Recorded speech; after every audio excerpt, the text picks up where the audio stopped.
the 80s, early 80s, to me, that was kind of when like black gospel Yes. skyrocketed.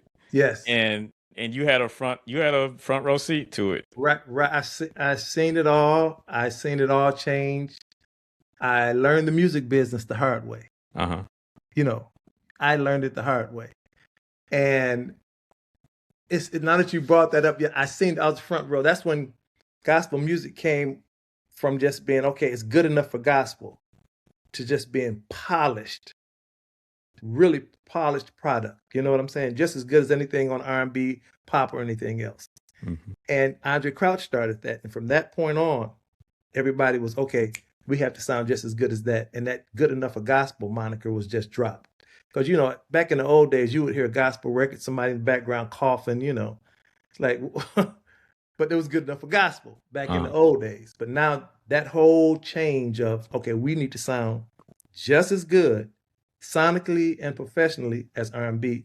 And Andraé Crouch kind of ushered all that in. And then that's when the whole thing just, you know, it just took off. And I watched all of it as a little kid, 22 years old. So, was there a lot of backlash within the churches in Detroit when it came to? I mean, because I've seen the Clark sisters story, and you know, heard rumblings here and there, like when they performed at the Grammys, and then obviously the Winans and BB and CC, you know, they kind of had like contemporary gospel on lock. But how was that received within the churches in Detroit? Well, now let's be honest. Now, by the time the Winans came on, Andraé Crouch was very popular, and he took the brunt of all of that. You see what I'm saying? Mm-hmm. There was still some there when the Winans came, but it wasn't as loud because he had kind of, you know, it was Andraé Crouch was accepted at this point.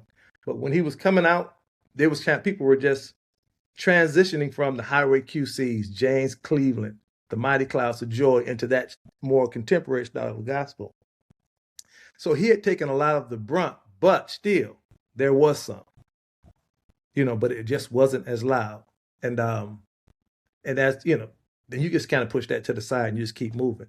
But there was that. And then, but, you know, in every level, at every generation, there's always going to be some pushback. Well, we didn't do it like that back then.